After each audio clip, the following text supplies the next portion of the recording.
लंडनहून आलेली वाघनखे खरी की खोटी काय सांगतो इतिहास? छत्रपती शिवाजी महाराजांनी ज्या वाघनखांनी अफजल खानाचा कोथळा बाहेर काढला ती वाघनखे अखेर लंडनच्या व्हिक्टोरिया आणि अल्बर्ट म्युझियममधून महाराष्ट्रात परतली आहेत.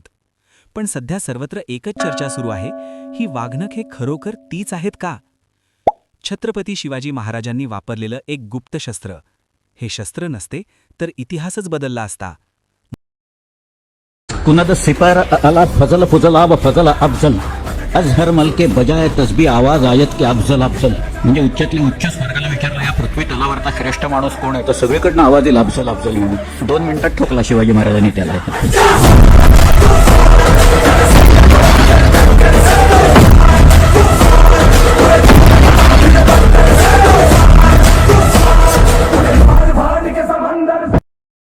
वाघाच्या नखांसारखी तीक्ष्ण वक्र असलेली 4 किंवा अधिक नखे एका धातूच्या पट्टीवर बसवलेली असतात.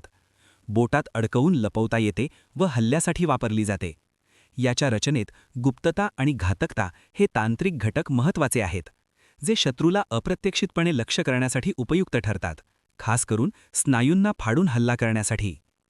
हे फक्त शस्त्र नव्हतं, गुप्त शस्त्र, वाघाच्या नखांसारखे मुठीत लपणारे, आहे खरा इतिहास, स्वाभिमान आणि स्वस्वराज्य. गनिमी कावा, इतकं लहान शस्त्र का? तुमचं मत काय आहे?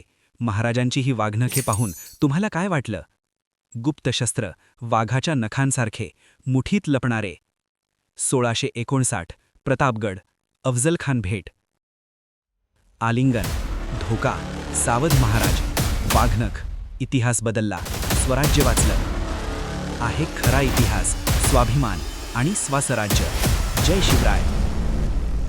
या व्हिडिओमध्ये आपण ऐतिहासिक पुराव्यांसह या प्रकरणाचा सविस्तर लॉजिक चेक करणार आहोत.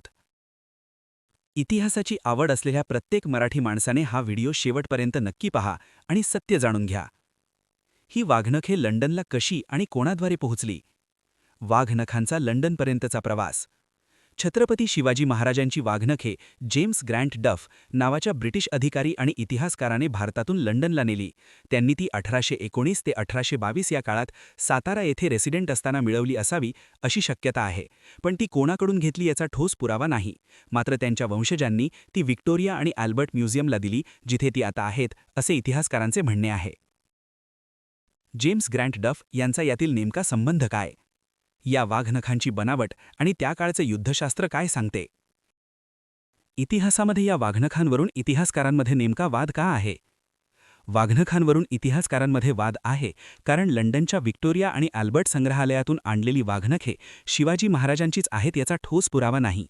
अनेक इतिहासकारांचा दावा आहे की खरी वाघनखे आजही सातारा येथील छत्रपती घराण्याकडे आहेत आणि संग्रहालयातील वाघनखांच्या मालकीबद्दल आणि उत्पत्तीबद्दल संभ्रम आहे, ज्यामुळे महाराष्ट्र सरकारचा दावा आणि इतिहासकारांचे दावे यात मतभेद आहेत. कॉमेंट करा.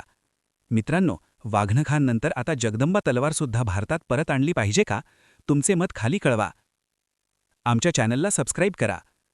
अशाच सिनेमांच्या ऐतिहासिक रहस्यांचा उलगडा करण्यासाठी आणि पुराव्यानिशी इतिहास पाहण्यासाठी आपल्या चॅनलला सबस्क्राईब करा आणि बेल आयकॉन दाबा. तुम्हाला काय वाटते, ही वाघनखे तीच असतील का?